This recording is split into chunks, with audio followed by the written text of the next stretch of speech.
Going on to you, Taurus, out there. So the cards that I come up with are the 10 of Cups, the 5 of Wands, and the 4 of Swords. So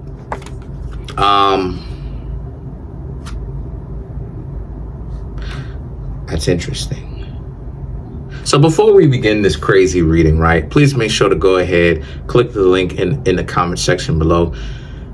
This will go ahead and actually redirect you to a website which has all the ways to be able to financially support the show, so I can most definitely keep the show going. But for you, Taurus, the 10 of Cups, the 5 of Wands, and the 4 of Swords represents what it is that you, Taurus, are not doing. And what you're not doing is, a lot of you are not rushing into interactions with others. You will take your time now. A lot of you, Taurus, have realized from the past and the past mistakes that, you know, it's not easy being in a relationship sometimes. You know, it's already hard enough with the difficulties and the people trying to convince the two of you to be unhappy and join being single and, you know, and rejoin the world again, you know, relationship wasteland. A lot of you, Taurus, understand that what you're going to not do is that you're not going to rush into relationships with others. You're going to actually go about this the correct way and science being in love. And what I mean by that is the 5 of Wands and the 4 of Swords. Get to know them. You know, really pay attention to how you and they are moving. Both of you. Because the 5 of Wands represents like uprising. It represents disagreements. But the 4 of Swords represents how putting aside certain things. Like, can the two of you actually agree to disagree on certain things? Can the two of you come to some sort of a conclusion where the two of you can actually agree on something and see eye to eye without the relationship devolving itself into something dysfunctional? And I honestly, you know, I don't necessarily see that you, Taurus, are really dating anybody based upon this read. But I am seeing that you, Taurus, are getting to know other people, though. You're putting yourself out there yet again. It's just that a lot of you, Taurus, took a quick recess to be able to recalibrate who you are, begin to love yourself again without having to deal with, you know, thinking that you're going crazy based upon you can't get the kind of relationship that you want. You just took a little minute for you to actually recalibrate, you know, calm down, gather your mind again. Let me see. The Chariot now, okay, and the 9 of Cups represents, you know, none of this swindler stuff, you know, none of this people being dirt bags where it's like, you know, that, you know how it is, like the card, you know what I'm saying, switching the cards and stuff like this, hustling. No more of that. The Chariot is about, you know, if these people are coming off like they are benevolent and that they are altruistic with you, you're not going to judge them. How do I say this? You, Taurus, are not going to think about long-term, like you're not going to judge them from a perspective of like, yes, this person is your one and only, and it's just them forever and ever and ever. I see that a lot of you, Taurus, are changing that perspective too. Well, let's see what happens. You know, no one knows every single detail of the future. You know what I mean? You know, every last detail of the future. That's that Dune stuff, you know. Shout outs to Dune, by the way. That movie was excellent. I saw that movie. That movie was actually better than the first one.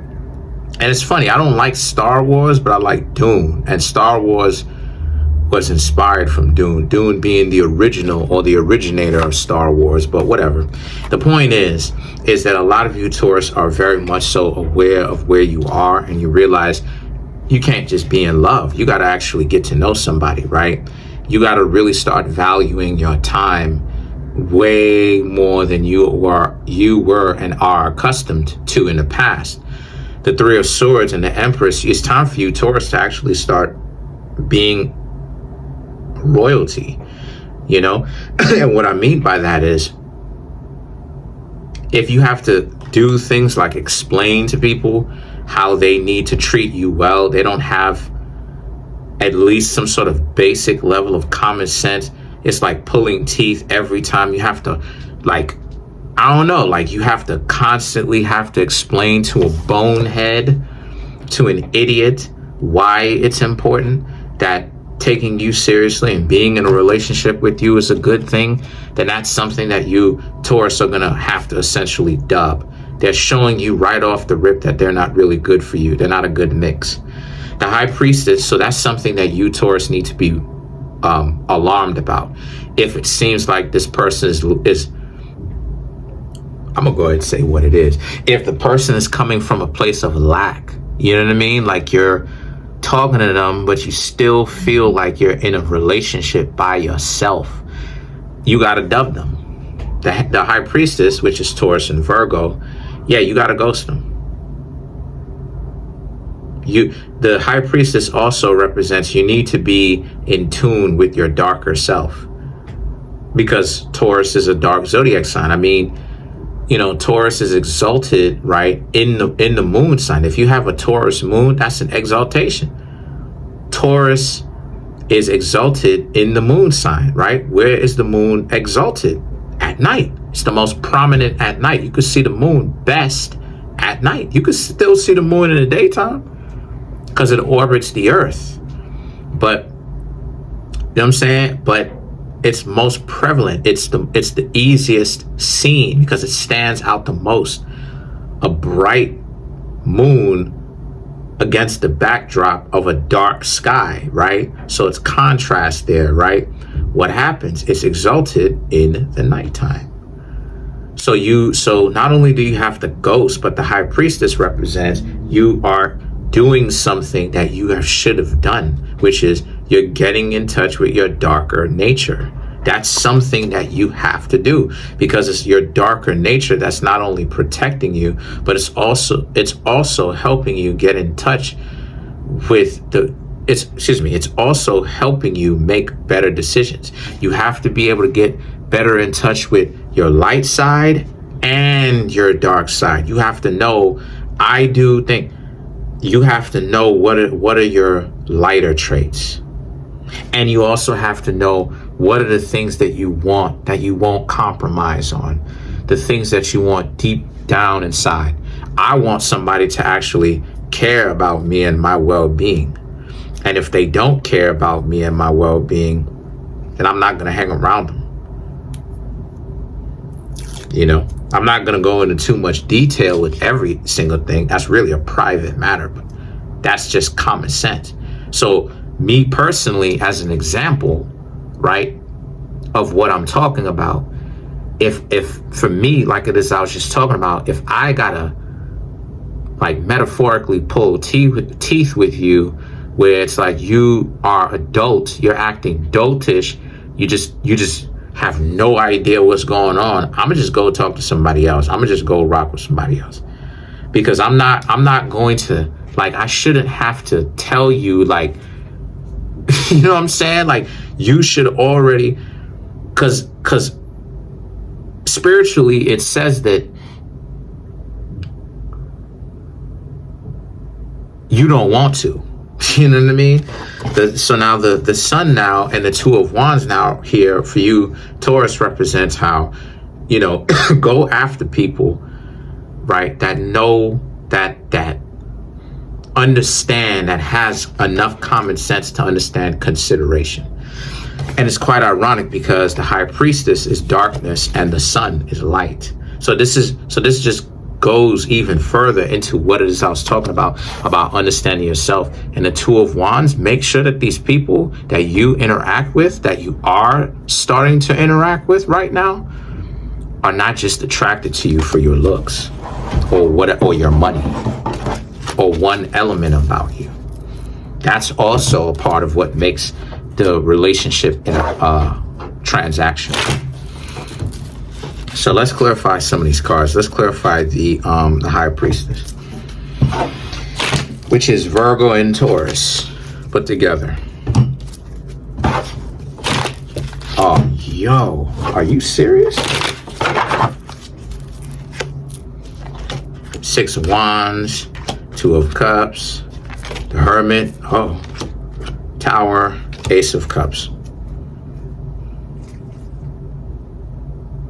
Yeah, you know, Six of Wands, Two of Cups, Hermit. Yeah, get with somebody that actually understands the art of reciprocation. You know, if you feel like, again, Taurus,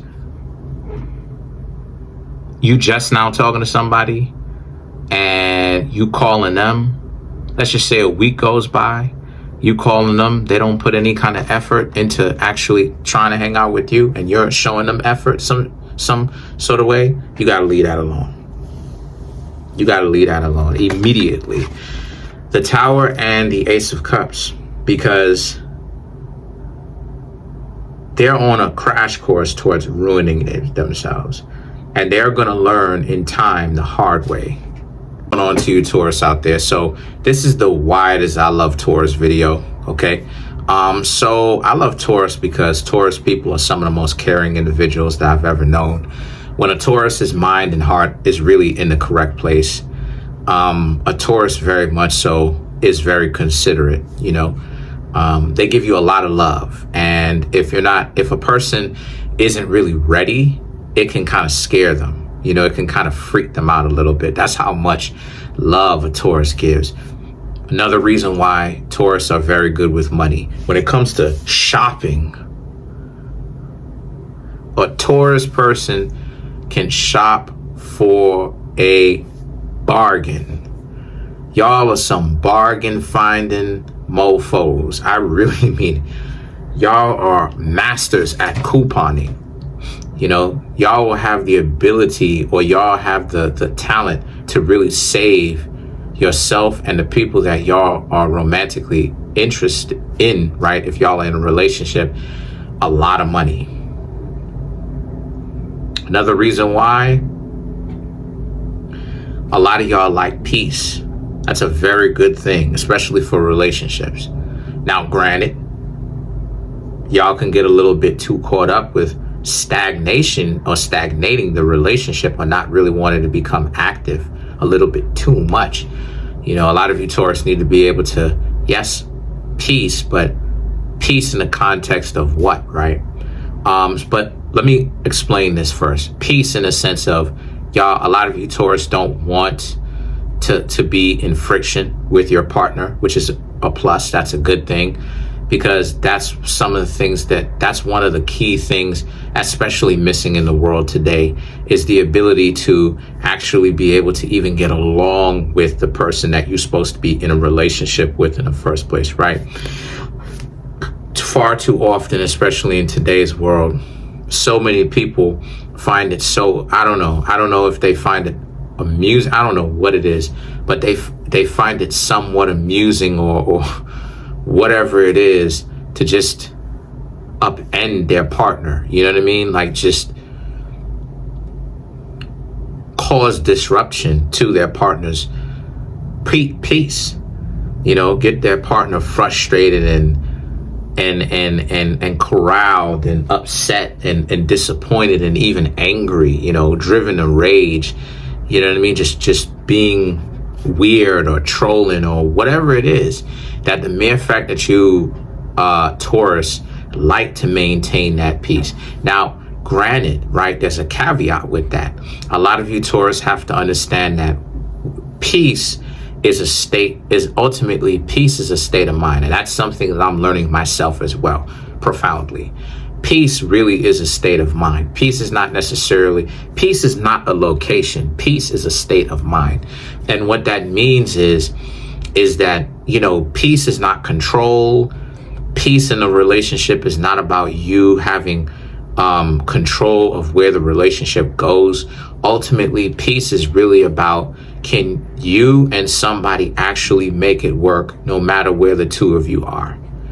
So regardless of, you know what I mean? Regardless of whether the two of you have to get up and move or doing your thing, can the two of you be in a successful relationship? Because sometimes, to be fair about this, right, just so that you Taurus can essentially become better, to be fair about this, sometimes Taurus, y'all are not very active. Y'all will get kind of down in the dumps, not very active, and you can still be at peace with your partner in a working relationship, but also not be bored, not be boring. And a lot of times, I ain't gonna say all the time, but sometimes you Taurus can mistake peace for meaning boring. It's like, no, peace just means you and the person are harmonious with one another in the context of the relationship,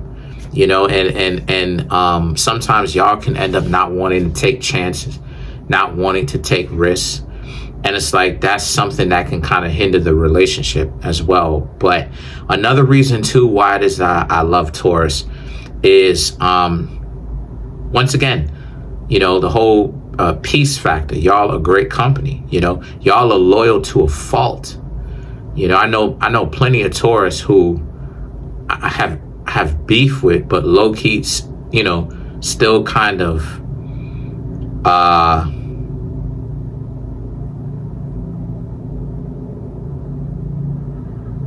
loyal to me. You know what I mean? I have beef with them, but they still kind of loyal to me in the sense of, like, I can still call them for things every now and again, you know, not all the time. I mean, not, you know, from a perspective of we call each other friends anymore, but the person is still loyal to me in the sense that I can still call them every now and again, ask them certain things, you know, answer it, get certain things from them, stuff like this.